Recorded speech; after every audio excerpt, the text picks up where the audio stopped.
चलो दोस्तों शुरू करते हैं लाल बुझक्कड़ और नकटी औरत। लाल बुझक्कड़ की कॉमिक्स है दोस्तों, अच्छी होती है, ध्यान से सुनना। उस दिन लाल बुझक्कड़ देर तक सोया रहा।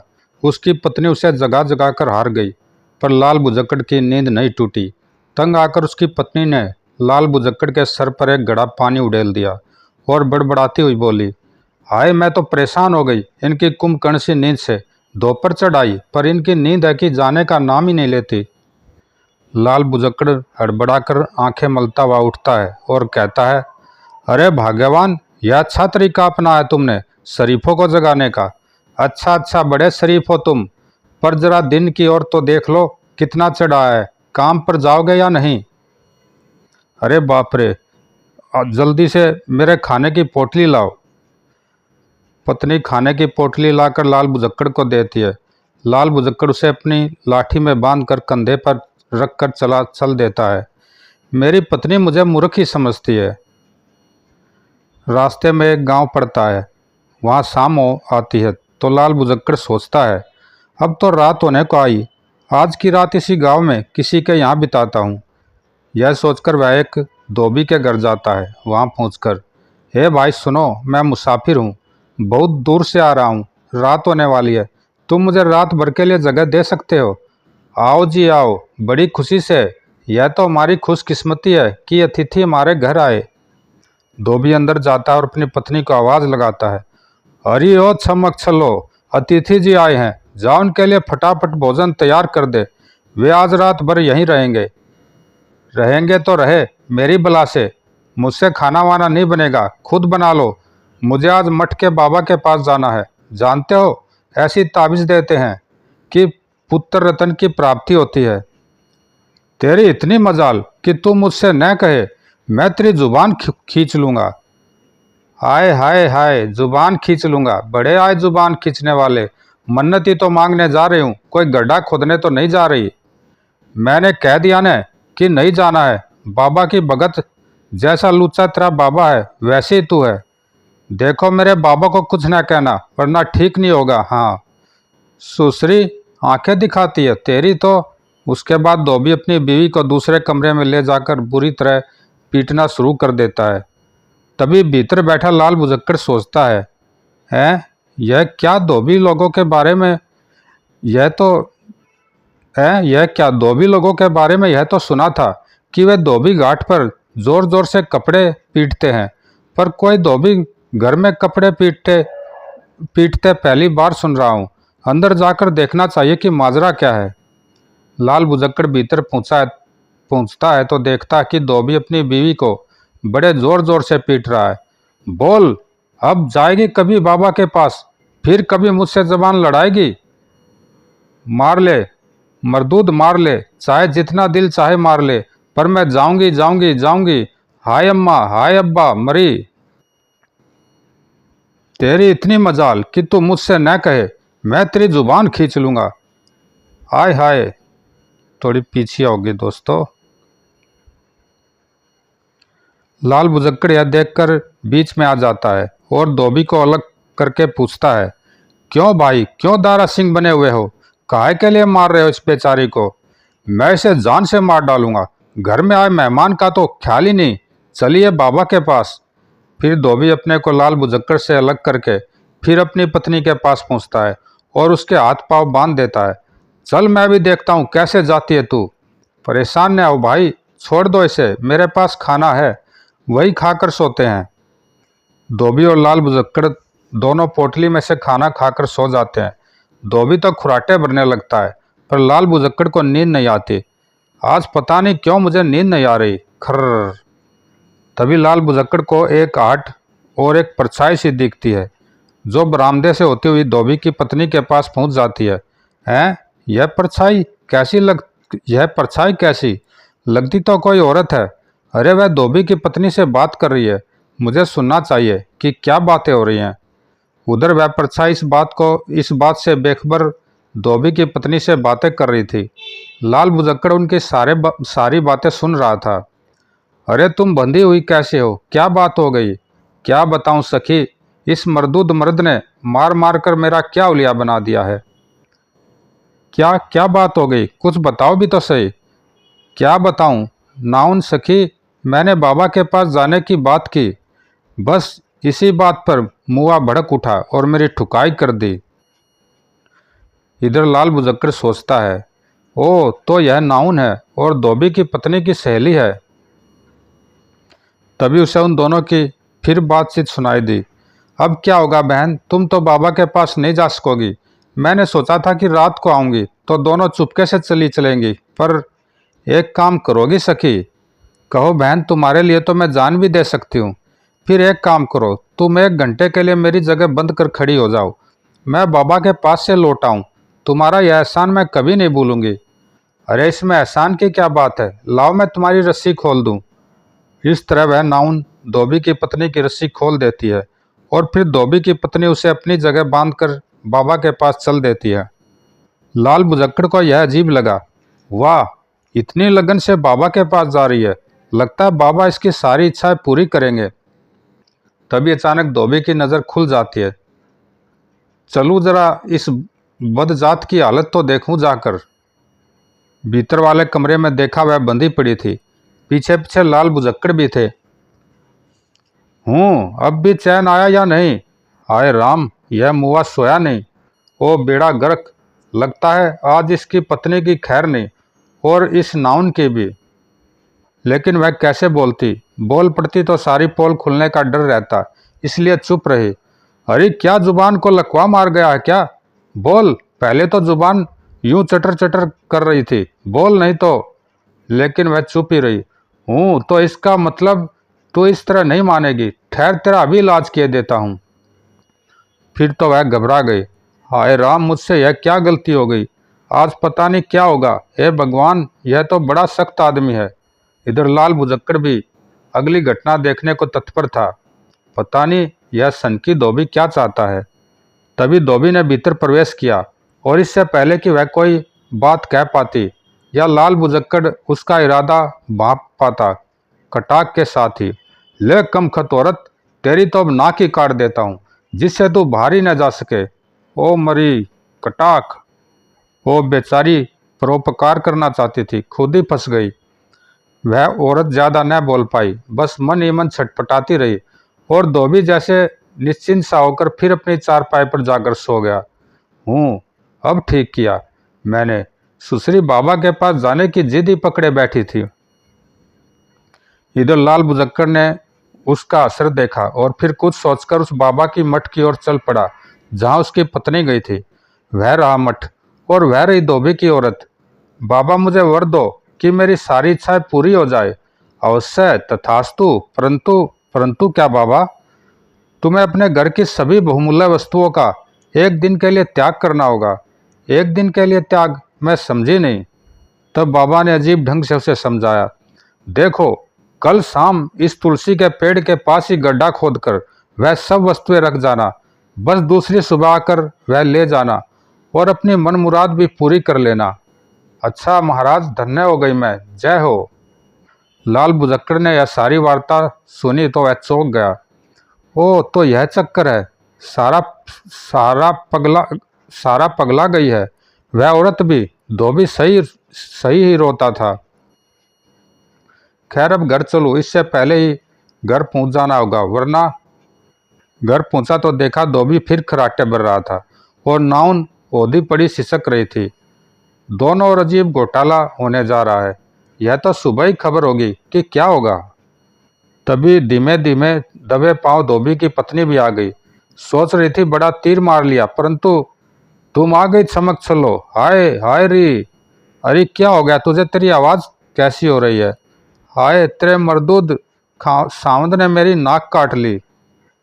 क्या? मुझे जल्दी खोल, अब तो मैं बाज आई तुझसे। हाय हाय हाय, यह तो बड़ा गजब हो गया री।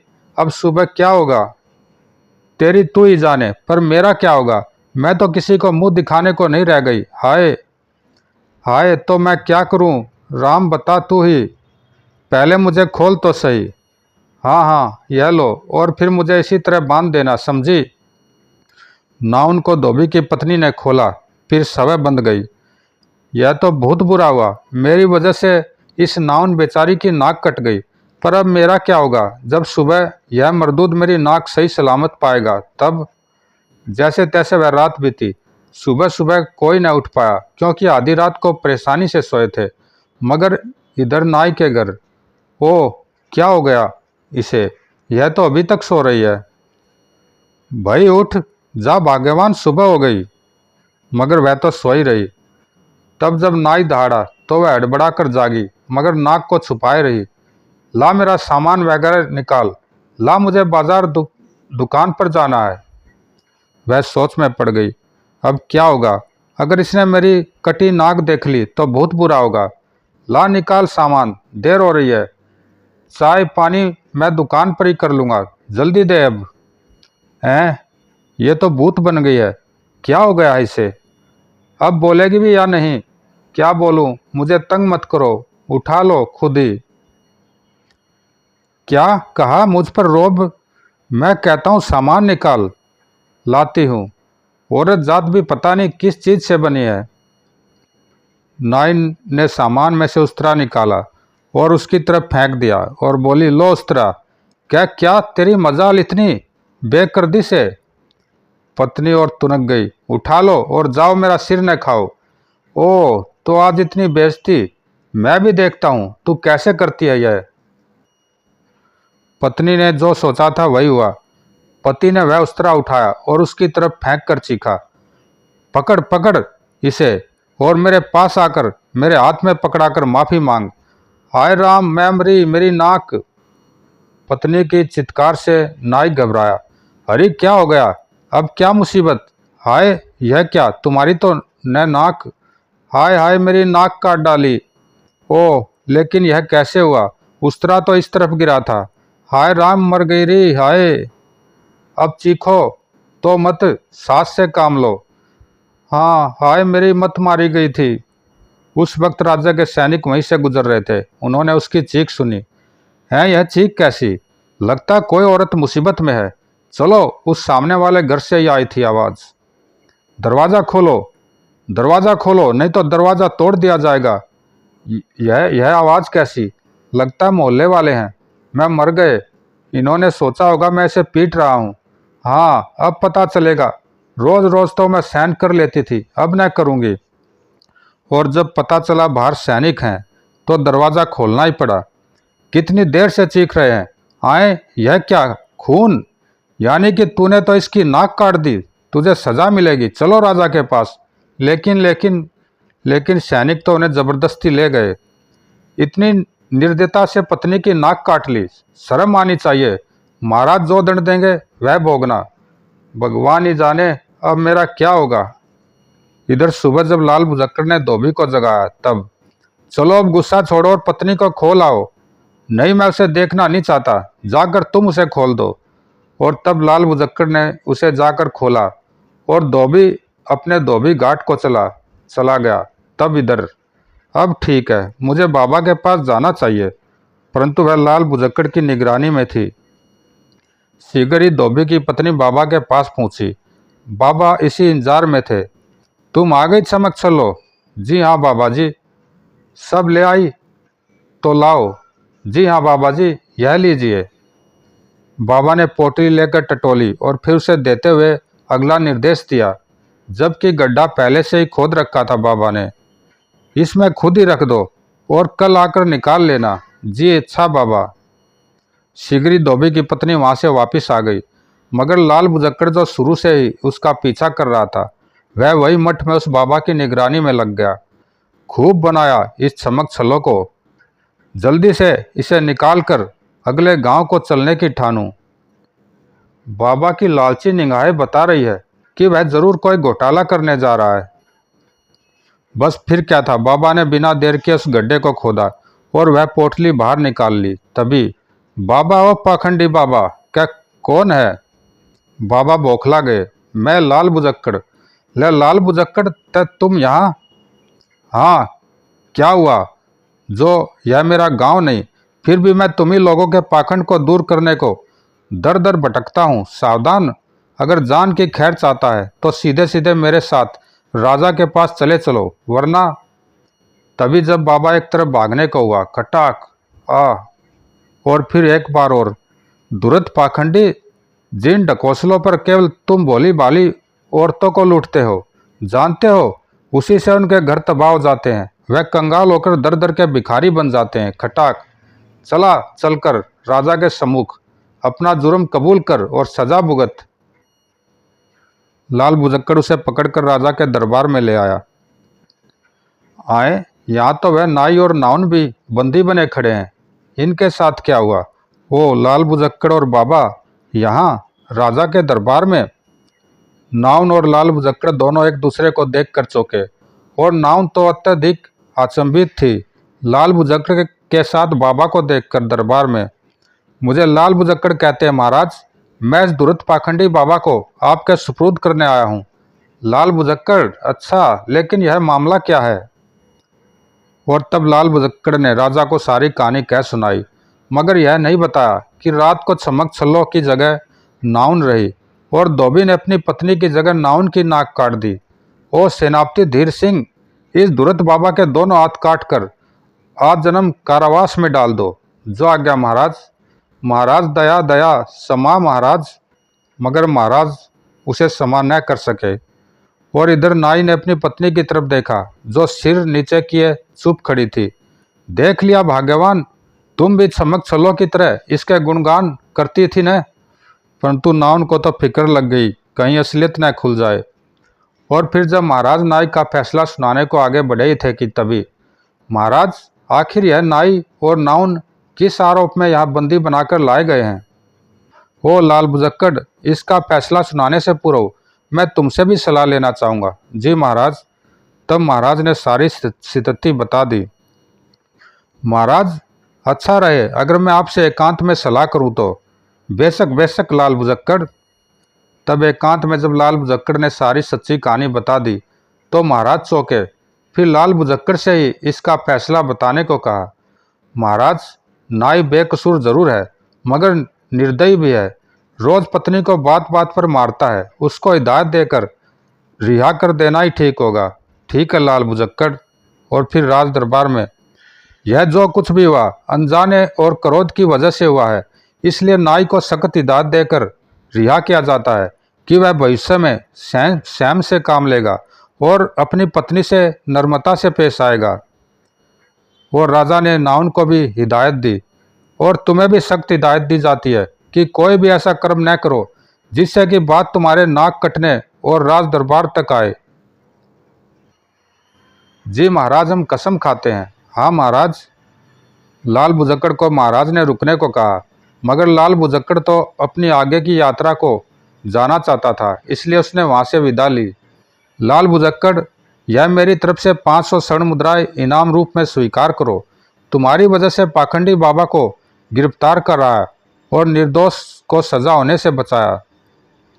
महाराज, यह तो मेरा फर्ज था, धर्म था।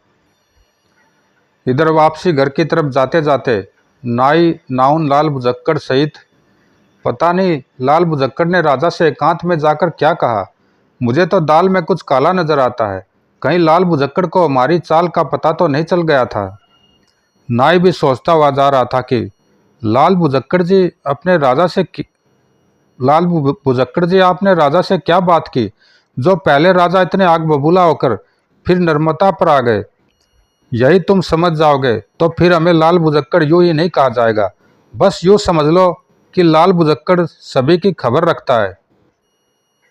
ओ, इसका मतलब उस रात लाल बुजक्कड़ ने हमारी सारी बातें सुन ली थी तभी।